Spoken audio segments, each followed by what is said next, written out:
በሰማይ በእግዚአብሔር ፊት በመቆም የሰው ልጆችን ልመና ወደ እግዚአብሔር የእግዚአብሔር ምሕረት ወደ ሰው ልጆች ከሚያመጡ ሰማያውያን ቅዱሳን መላእክት መካከል ዘውትር በእግዚአብሔር ፊት የሚቆመው የሊቀ መላእክት የቅዱስ ሚካኤል ቅዱስ ገብርኤል ረድኤትና በረከት አማላጅነት ለሁላችንም ይትረፈን። እጅግ የተወደዱ አባታችን መጋቤ ሐዲስ መምህር ላይከ ማርያም በኢትዮጵያ ኦርቶዶክስ ተዋሕዶ ቤተክርስቲያን በአዲስ አበባ ሀገረ ስብከት የኮተቤ ደብረ ልዑል ዳግማዊ ቁልቢ ካቴድራል ዋና አስተዳዳሪ፣ ክቡራን የሰበካ ጉባኤ አባላት፣ ሊቃውንተ ቤተክርስቲያን፣ መምህራነ ወንጌል፣ ዘማሪያን፣ በዚህ ማለዳ ለነፍሳችሁ ረፍት ለስጋችሁ በረከት ናፍቃችሁ ድካምና ስቃይ እንግልትና መከራ ካለበት ዓለም ተለይታችሁ ዘላለማዊ ረፍት ወደሚሰጠው ወደ እግዚአብሔር ደጅ ወደ ቅዱሱ መቅደስ የመጣችሁ ኦርቶዶክሳውያን ምእመናንና ምእመናት፣ ወራዙትና ሕፃናት ሁላችሁ እንደምን አደራችሁ? ድምጻችሁ አንሷል። እንደምን አደራችሁ? እንደምን ሰነበታችሁ? እንኳን ለዚህ ታላቅ ዕለት አደረሰን አደረሳችሁ።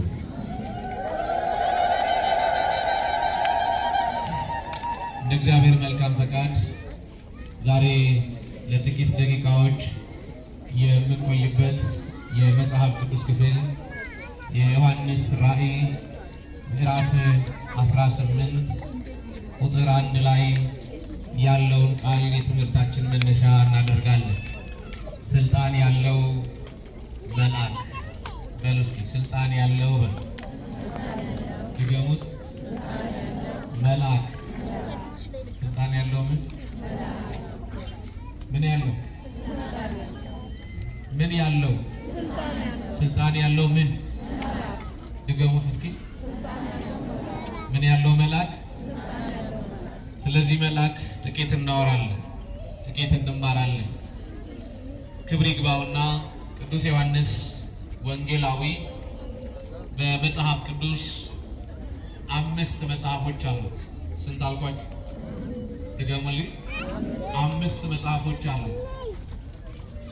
እያንዳንዳቸውን ስንተነትናቸው የዮሐንስ ወንጌል ይባላል። የመጀመሪያው የክርስቶስን ቃል በሐዲስ ኪዳን በስፋት ከገለጡ የሐዲስ ኪዳን ጸሐፊዎች መካከል አንዱ ባለ ራእዩ ወንጌላዊው ፍቁረ እግዚእ የተባለው ቅዱስ ዮሐንስ። ቅዱስ ዮሐንስ መጀመሪያ ወንጌሉን ጽፏል። ሁለተኛ 3 መልእክታት አሉት። ስንት አልኳችሁ? 3 መልእክታት አሉት። አንደኛው የዮሐንስ መልእክት አንደኛ፣ የዮሐንስ መልእክት ሁለተኛ፣ የዮሐንስ መልእክት 3ኛ። እነዚህ 3ቱ ጋር ወንጌሉን ስንጨምረው ስንት ይሆናል? 4 ይሆናል። የመጨረሻው የዮሐንስ ራእይ ነው። እስኪ ሁላችሁም የዮሐንስ ራእይ በሉ። የዮሐንስ ራእይ ይባላል። በዚህ በዮሐንስ ራእይን ስንጨምር 5 መጽሐፎች አሉት። ስንት አልኳችሁ? 5 መጽሐፎች አሉት። ከ5ቱ መጽሐፎች ውስጥ ይሄኛው የዮሐንስ ራእይ የሐዲስ ኪዳን የትንቢት መጽሐፍ ይባላል። የሐዲስ ኪዳን የምን መጽሐፍ አልኳችሁ? የትንቢት መጽሐፍ ይባላል። በ5ቱ መጽሐፎች ውስጥ 3 ነገሮች ተደጋግመው ተጽፈዋል። ስንት አልኳችሁ? 3 ነገሮች። አንደኛው ዘላለማዊ ሕይወት ነው። እስኪ ዘላለማዊ ሕይወት በሉ። ድገሙት። ይሄ ዘላለማዊ ሕይወት ራሱ ክርስቶስ ነው። ያ ዘላለማዊ ሕይወት የሚሰጠውና በሰው ልጆች ውስጥ ዘላለማዊ ሕይወት እንዲኖራቸው ማድረግ የሚችለው የሰው ልጆችን ካለመኖር ወደ መኖር አምጥቶ የሚያኖረው ቅድመ ዓለም የነበረው ማዕከለ ዓለም ያለው ድህረ ዓለም ዓለምን አሳልፎ የሚኖረው የእግዚአብሔር ልጅ የድንግል ማርያም ልጅ ኢየሱስ ክርስቶስ የሁላችንንም ዘላለማዊ ሕይወት ያረጋገጠልን እሱ ስለሆነ በወንጌሉ በመልእክቶቹ በራእዩ እየደጋገመ ስለ ዘላለማዊ ሕይወት ይነግረናል። ክርስቲያኖች እኛ ዘላለማውያን ነን። እስኪ በሉ እኛ በሉ ዘላለማውያን ነን። ብዙዎቻችን 1000 ዓመት አይኖር እንላለን። እውነት ነው። ስጋ 1000 ዓመት አይኖርም። 60 70 በዛ ከተባለ 120 ዓመት ሊኖር ይችላል። እውነት ነው። ስጋ ይፈርሳል፣ ይበሰብሳል። እድሜ ዘመን ወቅትና ጊዜ ይገድበዋል። ነፍሳችን ግን ሕያው ስለሆነች ሕያው የሆነው እግዚአብሔር ስለፈጠራት ለዘላለም ሕያው ሆና ትኖራለች። ክብር ምስጋና ለእግዚአብሔር ይሁን። ስለዚህ እሱ ዘላለማዊ ሕይወት የሚሰጠን ለዘላለማዊት ነፍሳችን ነው። እስኪ ሁላችሁ በሉ ዘላለማዊ ሕይወት በሉ የሚሰጠን ለዘላለማዊት ነፍሳችን ነው። ስለዚህ ሕያው የሆነው አምላክ ሕያው ነፍስ በእኛ ውስጥ አስቀምጧል። ይቺ ሕያው ነፍስ ደግሞ ዘላለማዊ ሕይወት እንዲኖራል እግዚአብሔር ከሰማይ ወርዷል። ከድንግል ማርያም ተወልዷል። እጁን በሚስማር ተቸንክሮ ጎኑን በጦር ተወግቶ ስጋውያንና ደማውያን ስንሆን በእኛ ውስጥ ሕያዊትና ዘላለማዊት ነፍስ እንዲኖረን አድርጎ ሰርቶናል። ክብር ምስጋና ለእሱ ለአምላካችን። ክርስቲያኖች አስተውሉ። በተለይ ስለ ክርስትና ሀብተ ወልድና ያላቸው በደመ ክርስቶስ የተዋጁ በወልደ እግዚአብሔር በኢየሱስ ክርስቶስ ያመኑ ስጋውያን ብንሆን መንፈሳውያን ነን፣ የምናልፍ ብንሆን ሕያዋን ነን። ይህን የሕያውነት ስልጣን የሰጠን የድንግል ማርያም ልጅ መድኃኔዓለም ነው። ክብር ምስጋና ለእሱ ለአምላካችን። ክርስቲያኖች አስተውሉ። ስለዚህ ቅዱስ ዮሐንስ አንደኛ ስለ ዘላለማዊ ሕይወት ይነግረናል። ሁለተኛው ስለ ብርሃን ይነግረናል። እስኪ ሁላችሁ ስለ ብርሃን በሉ ድገሙት። ስለ ብርሃን ይነግረናል። እውነተኛው ብርሃን እሱ ነው። የ5500 ዘመን ጨለማን ያራቀው ክርስቲያኖች ብርሃን ክርስቶስ ነው። ሰዎች ሁሉ በጨለማ ውስጥ ሲኖሩ እውነተኛው ብርሃን ክርስቶስ ተገልጧል። ለዚህ ነው ቅዱስ አባታችን ኢሳይያስ በትንቢተ ኢሳይያስ ምዕራፍ 9 ቁጥር 2 ላይ ስትመለከቱ እንዲህ የሚል ቃል ታገኛላችሁ። ሕዝብ ዘይነብር ውስተ ጽልመት ወጸላሎተ ሞት ብርሃን አብይ ሰረቀ። በጨለማ ውስጥ የሚኖር ሕዝብ አለ ብርሃን ወጣለት አለ። እውነት ነው። 5500 ዘመን ጨለማ ነበር። አዎ እውነት ነው። 5500 ዘመን ሞትና የዲያብሎስ ኃይል የሰለጠነበት ዘመን ነበር። እውነት ነው። እኛ በጨለማ ውስጥ ነበር። ጨለማችንን ያራቀ እውነተኛው ብርሃን የእግዚአብሔር ልጅ የድንግል ማርያም ልጅ ኢየሱስ ክርስቶስ ተገልጧል። ስለዚህ እውነተኛውን ጨለማ ያራቀልን እውነተኛ ብርሃናችን የድንግል ልጅ መድኃኔዓለም ነው። ክብር ለእሱ ለአምላካችን። ስለዚህ ስለ ብርሃን ይነግረናል። በወንጌሉም በመልእክቱም በራእዩም እየደጋገመ የሚነገር ስለ ብርሃን ነው። ብርሃን ደግሞ የእግዚአብሔር ልጅ የድንግል ማርያም ልጅ ኢየሱስ ክርስቶስ ነው። የልባችንን ጨለማ ያበራ፣ በዓለም ላይ ያለውን ጨለማ ድቅድቁን ጨለማ ያራቀ። ለዚህ ነው ቅዱስ ዮሐንስ በጣም በሚገርም ቃል ይናገራል። እንዲህ ይላል፣ እግዚአብሔር ብርሃን ነው፣ ጨለማ በሱ ዘንድ ከቶ የለም ይላል። ኧረ ክብር ለእሱ ይሁን ለአምላካችን። ክርስቲያኖች እስኪ ሁላችሁ ነው እግዚአብሔር በሉ ድገሙት። ብርሃን ነው፣ ጨለማ በሱ ዘንድ ከቶ የለም። አቤት እንዴት ደስ ይላል! እውነት ነው፣ ጨለማ በሱ ዘንድ የለም።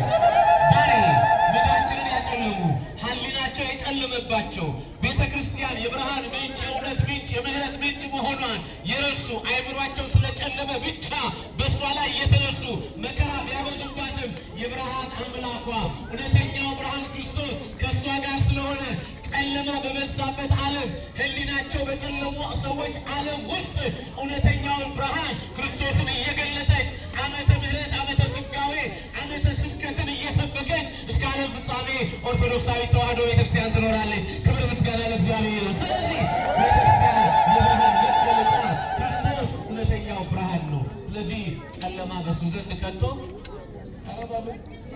ጨለማ በሱ ዘንድ ከቶ አዎ ሕሊናቸው ቢጨልም እሱ ብርሃን ነው። አይምሯችን ቢጨልም እሱ ብርሃን ነው። ሕሊናን ዘልቆ የሚኖር እውነተኛ ብርሃን ነው ክርስቶስ። ክርስቲያኖች በኃጢአት የጨለመ ሕሊናችን የሚያነጻ ብርሃን ነው ክርስቶስ። ክርስቲያኖች አስተውሉ። እኔ ደስ ይለኛል። እውነት ነው። ይሄ ብርሃን የእግዚአብሔር ልጅ የድንግል ማርያም ልጅ መድኃኔዓለም ነው። ኧረ ክብር ለእሱ ለአምላካችን። ሶስተኛውና የመጨረሻው ዮሐንስ አብዝቶ የሚናገራቸው ስለ ፍቅር ነው። እስኪ ፍቅር በሉ ድገሙት። የክርስቶስ ፍቅር በዓለም ቋንቋ የሚገለጥ ፍቅር አይደለም። የሰው ፍቅር ትርጉም ጊዜ፣ ወቅትና ገደብ አለው። የእግዚአብሔር ፍቅር ግን ጊዜ፣ ወቅትና ገደብ ነው። እንዲሁ ነው የሚወደው እግዚአብሔር፣ እንዲሁ ነው የሚያፈቅረው እግዚአብሔር። የእኛ ፍቅር ሚዛን አለው፣ የእኛ ፍቅር መለኪያ አለው። መለኪያ የሌለው ፍቅር ማንጋ ብቻ ነው። አረ ንገሩኝ። ለዚህ ነው እኮ እንዲህ ያለ ቅዱስ ዮሐንስ ወንጌላዊ በዚህ በዮሐንስ ወንጌል ምዕራፍ 3 ቁጥር 16 ላይ እስመ ከመዝ አፍቅሮ እግዚአብሔር ለዓለም ወመጠወ ወልዶ ዋሂደ፣ እግዚአብሔር አንድ ልጁን ቤዛ አድርጎ እስኪሰጥ ድረስ ዓለሙን እንዲሁ ወዶታል ይላል። እስኪ ሁላችሁ ዓለሙን በሉ እንዲሁ መወደድ ገብቷችሁ ያውቃል? ማን ነው እንዲሁ የሚወድ? በዚህ ዓለም ላይ እንዲሁ የሚወድ ማንም የለም። እውነት ልንገራችሁ፣ የባልና የሚስት ፍቅር እንኳን ታይም፣ ጊዜ፣ ወቅትና ገደብ አለው። ሚስቱ ብትሞት የሚሞት የለም።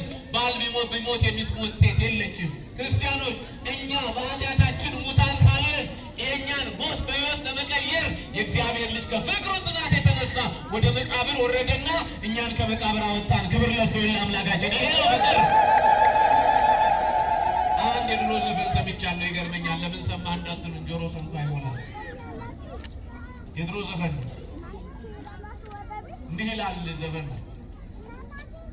ቢቆጡሽ አለቀስኩ፣ ቢመቱሽ ደም ወጣኝ፣ ብትሞቺስ ሳልሞትም ደሃውን በወጣኝ ይላል። የሰማሽው ነው። ቢቆጧት ምን አለ? አለቀሰ አይደል? ቢመቷትስ ደም ወጣው፣ ብትሞትስ ንገሩኝ፣ አልሞተም። አያችሁ፣ የእኛ ፍቅር እዚህ ድረስ። የክርስቶስ ፍቅር ግን መቃብር ወርዶ እኛን ከመቃብር አውጥቶናል። ኧረ ክብር ለእሱ ለአምላካችን። ይሄ ፍቅር ይባላል ኦርቶዶክሳውያን። ይሄ ፍቅር ሲገባን ለቃሉ ጊዜ እንሰጣለን። ይሄ ፍቅር ሲገባን ለመንፈሳዊ አገልግሎቶች ጊዜ እንሰጣለን። ይሄ ፍቅር ሲገባን ከዓለም ሀሳብ ከስጋ ፈቃድ እንወጣለን። ይሄ ፍቅር ሲገባን ራሳችን ለእግዚአብሔር ማስረከብ እንጀምራለን። ይሄ ፍቅር ሲገባን ቤቱን መስራት ብቻ ሳይሆን እኛ መጀመሪያ እንሰራለን። እኛ ከተሰራን አይደለም በህንፃ በብሎኬት በድንጋይና በጡብ አይደለም በወርቅ መስራት እንችላለን። ለምን? በወርቅ ደሙ ነው የገዛን ክርስቶስ። ኧረ ክብር ለእሱ ለአምላካችን የእግዚአብሔር ልጆች። ስለዚህ አብዝቶ ሶስተኛው ስለምን ይጽፋል? አቤት የላችሁ ስለምን? እስኪ ንገሩኝ፣ ድገሙት፣ እስኪ ድገሙት፣ እስኪ ፍቅር በል። ኧረ ከፍ አድርጉት። ዓለም ውስጥ የጠፋው እሱ ነው። ትዳር ውስጥ የጠፋው እሱ ነው። በወንድማማች መካከል በጓደኞች መካከል የጠፋው እሱ ነው። ፍቅር መጥፋቱን የምታውቁት ቡና አብሮ የሚጠጣ ጎረቤት የለም ዛሬ። ፍቅር መጥፋቱን የምታውቁት ሬሳ ብቻውን እንዳያወጣ ብቻ ነው እድሮች የተቋቋሙት። እውነቱ ሸት ዛሬ መንደር በመንደርና በሰፈር ሆኗል፣ በሀገርና በአካባቢ ሆኗል። እግዚአብሔር አእምሯችን ይፈውስልን። ክርስቲያኖች አስተውሉ። ስብዕና እንጂ እድር መስፈርቱ አንዱ ቢወድቅ አንዱ ሊያነሳ፣ ስብዕና እንጂ መስፈርቱ አካባቢና መንደር አልነበረም። ፍቅር ከአመፃችንና ከተንኮላችን ብዛት ፍቅር ቀስቅሳለች። እግዚአብሔር ያንን ፍቅር ይመልስልን። እሱ እንዲወደደን እንዲሁ የሚዋደድ የለም። እሱ እንዲሁ አፈቀረን እንዲሁ የሚፋቀር የለም። ክርስቶስ ለሁላችን የሰጠው ፍቅር ዓለም በቋንቋ የሚገልጠው ፍቅር አይደለም። እሱ እንዲሁ የመውደድ ፍቅር አለው። ኧረ ክብር ምስጋና ለእሱ ለአምላካችን ለኢየሱስ ክርስቶስ። ስለዚህ ዮሐንስ ስለ ስንት ነገሮች ጽፏል? ስለ ስንት? አንደኛ ዝም ብዬ ነው እንደምለፈልኩ። አንደኛ፣ ሁለተኛ፣ ስለምን? ሶስተኛ። ይሄን በደንብ አድርጋችኋል። ስለዚህ ይሄንን ጽፎልናል በዚህ መጽሐፍ። አሁን ስለ ዘላለማዊ ሕይወት ከመጽሐፉ በኋላ ስለ ብርሃን ጽፏል ብያችኋል። ስልጣን ያለው መልአክ ነው ርዕሳችን። ምን ያለው መልአክ? ድገሙልኝ። ስለ ስልጣን ስላለው መልአክ ሲነግረን ቅዱስ ዮሐንስ በሚገርም ቋንቋ ገልጦታል። ሁላችሁም ይሄን ቃል እንድታዩት እፈልጋለሁ። ክርስቲያኖች እንዲህ ይላል፣ ከዚህ በኋላ ታላቅ ስልጣን ያለው ሌላ መልአክ ከሰማይ ሲወርድ አየሁ። ከክብሩ የተነሳ ምድር በራች ይላል። ከምኑ የተነሳ? ድገሙት። ስለ ብርሃን አውርተን ነበረ። እውነት ነው። ከክብሩ የተነሳ ከልዕልናው የተነሳ ከከፍታው የተነሳ በእግዚአብሔር ፊት ከመቆሙ የተነሳ ስልጣን ያለው መልአክ እግዚአብሔር ለምድር ላከ። ክብር ምስጋና ለምድር ነው ላከው። ለምን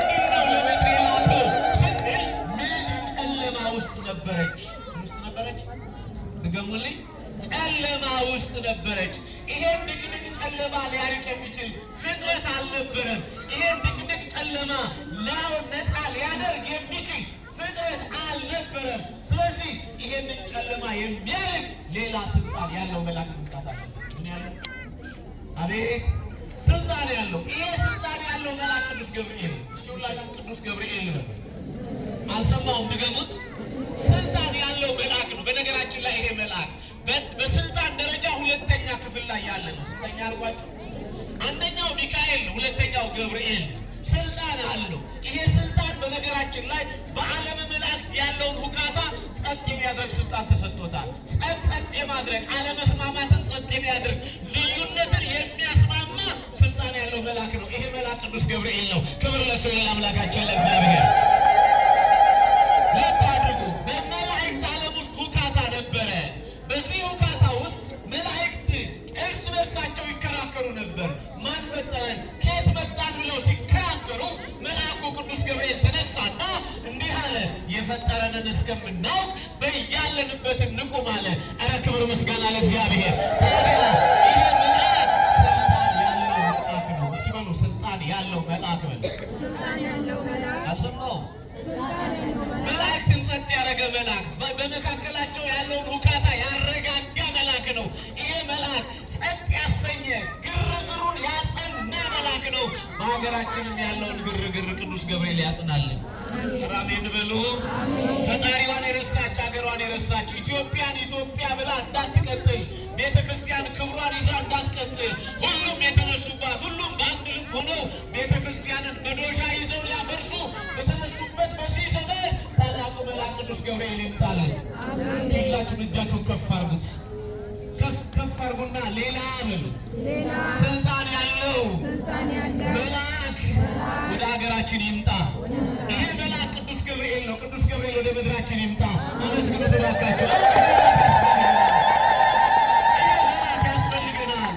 ማን ፈጠረን? ከየት መጣን? ብለው መላእክት እርስ በርስ ሲከራከሩ ዛሬም ፈጣሪያቸውን የረሱ አምላካቸውን የዘነጉ ፊደል ቀርጻ ብርቅ ብራና ደምጣ ሀገር ያቀናች ፊደል ያስተማረች ቤተ ክርስቲያን ኋላ ቀር ተብላ መቅደሷ እየፈረሰ በመከራ ውስጥ በምንሆንበት በዚህ ዘመን ውስጥ የእግዚአብሔር ልጆች ስልጣን ያለው መልአክ ቅዱስ ገብርኤል ይምጣልን። ኧረ አመስግኑት እግዚአብሔር። አስተውሉ ክርስቲያኖች፣ ይገርመኛል። እኔ ሌላ ስልጣን ያለው መልአክ መጣ ይላል። ቀጠለ እንደገና ከክብሩ የተነሳ በሉ እስኪ። ኧረ በማርያም አይሰማም? ምድር አለ በራች አለ። ኧረ ደስ ይላል ክርስቲያኖች። ጨለማ የነበረችው ምድር ምን ሆነች? ሞት የበዛባት ምድር ምን ሆነች? ብርሃን አየች። አስተውሉ ክርስቲያኖች። ከክብሩ የተነሳ ከልዕልናው የተነሳ ከሰማይ ከመውረዱ የተነሳ ከእግዚአብሔር ዘንድ ከመምጣቱ የተነሳ የእግዚአብሔር አገልጋይ ከመሆኑ የተነሳ ምድር በራች አለ። አዎ እውነተኛው ብርሃን እግዚአብሔር ለመላእክቱ ምድርን እንዲያበሩ ስልጣን ሰጥቷቸዋል። ክብር ምስጋና ለእግዚአብሔር ይሁን። ክርስቲያኖች አስተውሉ። ሁላችሁም አንድ ጊዜ ከክብሩ የተነሳ በሉ። ኧረ ድገሙት። ምድር ምን አለች? ምድር የሚያበሩ መላእክት ያሏት ቤተክርስቲያን ናት። ምድርን የሚያበሩ የጨለመ ሕሊና የሚያበሩ የቆሸሸ ሕሊና የሚያበሩ መላእክት ያሏት ስልጣን ያላቸው መላእክት። አስተውሉ። በዓለም በመላእክት ያለውን ሁከት ብቻ አይደለም ጸጥ ያደረገው ቅዱስ ገብርኤል። ክርስቲያኖች በጣም ይገርመኛል። ዳንኤል ድካም ገጥሞት ሚስጥር አልገለጥ ብሎት ራእይ አይቶ ራእዩን መተርጎም አልችል ብሎ እግዚአብሔር ለታላቁ አባት ለዳንኤል ታላቁን መልአክ ቅዱስ ገብርኤልን ወደ ዳንኤል ሰደደው። እንዲህ አለ። በትንቢተ ዳንኤል ምዕራፍ 8 ላይ ቁጥር 20 ጀምራችሁ ተመልከቱ። እንዲህ የሚል ቃል ታገኛላችሁ። በኡባል ወንዝ አጠገብ በራእይ አይቼ የነበረው ገብርኤል እነሆ እየበረረ ከሰማይ መጣ ይላል። ኧረ ክብር ምስጋና ለእግዚአብሔር። ራእይ አየሁ፣ ምስጢር አየሁ። ራእዩን መተርጎም ራእዩን መረዳት አልቻልኩም። ምስጢሩን የሚገልጥልኝ ራእይን የሚተረጉምልኝ መልአኩ ገብርኤል መጣለ። ክርስቲያኖች ዛሬም የኢትዮጵያን ራእይ የሚፈታ መልአክ ያስፈልጋታል። ኢትዮጵያ አያስፈልጋትም ብላችሁ ታስባላችሁ? ኧረ ቁልፉ ጠፍቶናል። ራእዩን የምንፈታበት የሀገሪቱን ራእይ የምንፈታበት የቤተክርስቲያኒቱን ራእይ የምንፈታበት የመቅደሳችን ራእይ የምንፈታበት የሕዝባችንና የካህናቱን አንድነት መንፈሳዊ ጸጋ ድሮ የነበረውን መንፈሳዊነት ወደ አንድ ሀሳብ የምናመጣበት ቁልፉ ጠፍቶብናል። ታዲያ የመላክ ይምጣልና ይምጣ ይምጣ። እስኪ ይምጣ የምትሉ እጃችሁን ከፍ አድርጉ እናሳዩ። እስኪ ቅዱስ ገብርኤል ይምጣ በሉ። እስኪ ይምጣ ይምጣ። የዳንኤልን ሕልም የተረጎመ ቅዱስ ገብርኤል ይምጣ። ፈተናውን ያራቀለት ቅዱስ ገብርኤል ይምጣ። ጭንቁን የፈታለት መልአክ ቅዱስ ገብርኤል ይምጣ። ክብር ለእግዚአብሔር። አስተውሉ። ይህ ብቻ አይደለም፣ በጣም ይገርመኛል የእግዚአብሔር ሀሳብ። ታላቁ መልአክ ቅዱስ ገብርኤልን በብዙ ስፍራዎች ላይ ታገኘዋለን። ክርስቲያኖች የአዲስ ኪዳን የጨለማ ዘመን የብሉይ ኪዳን የጨለማ ዘመን ሲጠናቀቅ በእግዚአብሔር ተመርጦ ወደ ምድር የተላከ የአዲስ ኪዳን የብርሃን የድህነት የፈውስ ሰውና እግዚአብሔር የመገናኘታቸውን ጉዳይ ስጋና መንፈስ አንድ የሚሆንበትን ቃል ከስጋ የሚዋሃድበትን የአዲስ ኪዳን የተዋህዶ ምስጢር ይዞ የመጣ መልአክ ቅዱስ ገብርኤል ነው። ታስታውሱ የለ እዚህ የሉቃስ ወንጌል ምዕራፍ 1 ላይ ቁጥር 26 ላይ ወበሳድስ ወር ተፈነወ ገብርኤል መልአከ እምኀበ እግዚአብሔር፣ በስድስተኛው ወር መልአኩ ገብርኤል ከእግዚአብሔር ዘንድ ወደ አንዲት ድንግል ተላከ። ወደ ስንት አልሰማሁም? አላደገሉት? ሌሎች ደናግላን ሳይኖሩ ቀርቶ እንዳይመስላችሁ። ብዙ ደናግላን አሉ በእስራኤል ምድር፣ ብዙ ደናግላን አሉ በፍልስጤም ምድር፣ ብዙ ደናግላን አሉ በኢየሩሳሌም ከተማ። ግን ያቺ ድንግል አንዲት ናት። ስንት ናት? አቤት! መጽሐፉ ያለው ወደ ደናግላን አይደለም፣ ወደ አንዲት ድንግል ነው ያለ። እውነት ነው። ያቺ ድንግል አንዲት ናት። ወአሐቲ ለእማ ወአሐቲ ለእንተ ወለደታ፣ ለወለዳቻት አንዲት ስትወለድም አንዲት ናት። ለእናቷም ለአባቷም አንዲት ናት። አንዲት ድንግል ናት። ቃልን መሸከም የምትችል ስጋን ገንዘብ ማድረግ የምትችል የእግዚአብሔርን መለኮታዊ ኃይል መሸከም የምትችል ከሦስቱ አካላት አንዱ አካል ክርስቶስ ወደ እሷ ሲመጣ ቃል ብቻ ሰምታ መሸከም የምትችል አንዲት ድንግል ወላዲተ አምላክ ድንግል ማርያም። ክብር ለእሷ ይሁን። ወላዲተ አምላክ ሁላችሁ በል ወደ አንዲት ድንግል በል። ማርያምን አልሰማሁም። ተላከ። ማነው እሱ? አረ ንገሩኝ።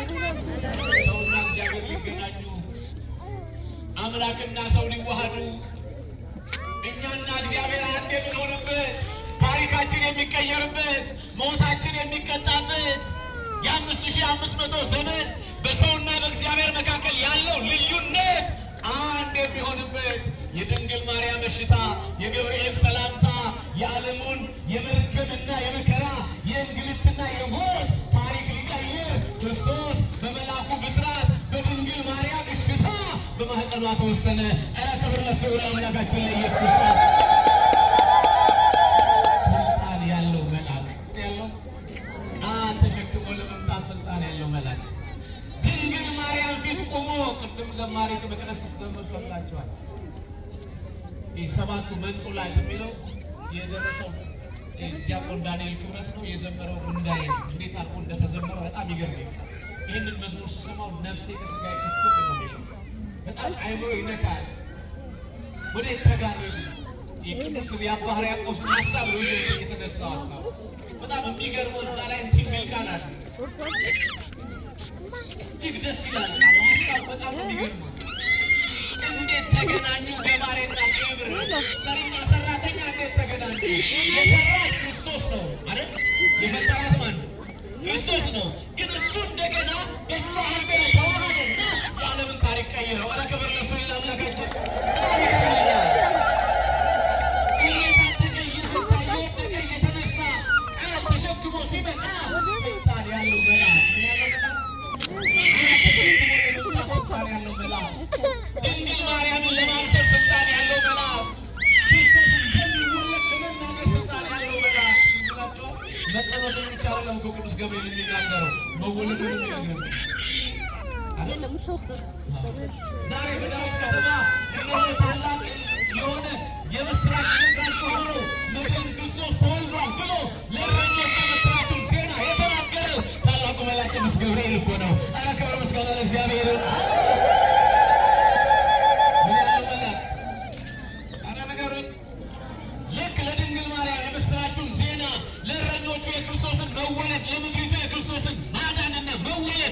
የተነገረ መልአክ ዛሬም በልባችን ውስጥ ያለውን ጭንቅ ሊያሳርፍ ቅዱስ ገብርኤል ይምጣ። አሜን በሉ። ሁላችን ጥያቄ አለን። የተቀመጥነው የቆምነው በዚህ ስፍራ የምንበረከከው የምንማጸነው ሁላችን የልባችን ጥያቄ አለ የለም? ይህ ጥያቄ ለመመለስ ቅዱስ ገብርኤል ወደ እያንዳንዳችን ቤትና ጓዳ ይምጣ። ሲያመች ይመጣል። ምን ስላለ? ስልጣን ያለው መልአክ ስለሆነ። ኧረ በሉ ምን ያለው መልአክ? ማነው እሱ? ስልጣን ያለው መልአክ። በጣም ማብሰር ብቻ እንዳይመስላችሁ። ክርስቶስ ዓለምን ለማዳን ቀራንዮ መስቀል ላይ ሲቆም ቅዱስ ያሬድ እንዲህ ይላል፣ አመ ይሰቅልው አይሁድ ክርስቶስን በሰቀሉት ጊዜ ይላል ሚካኤል አርመመ፣ ሚካኤል ዝም አለ፣ ወገብርኤል ተደመ፣ ገብርኤል ደግሞ ተደነቀ። ዓለምን በመሃል እጁ የያዘ ጌታ እንዴት ጎኑን በጦር ይወጋል? ዓለምን በመሃል እጁ የያዘ ጌታ እንዴት ደሙ ይፈሳል? እያለ ገረመው ገብርኤል። አዎ ገርሞታል ገብርኤል። አዎ ተደንቋል ገብርኤል። ለምንድን ነው የተደነቀው? በምሕረቱ ብዛት፣ በይቅርታው ብዛት፣ በቸርነቱ ብዛት የሚያጠፉትን ማጥፋት እየቻለ የትዕግስቱን ብዛት አይቶ አድንቋል ቅዱስ ገብርኤል። ክብር ምስጋና ለእግዚአብሔር ይሁን። ስልጣን ያለው መልአክ ምን ያለው? ድገሙልኝ። ጎደሏችንን ሊሞላ ችግራችንን ሊፈታ ስልጣን ያለው መልአክ ወደ ቤታችን፣ ወደ ሀገራችን፣ ወደ መንደራችን፣ ወደ ጓዳችን ይምጣ። የልባችን ጥያቄ፣ የህሊናችን ሀሳብ በእግዚአብሔር ቸርነት በገብርኤል አማላጅነት ይሟላለን። ይቆየን። ስብሐት ለእግዚአብሔር።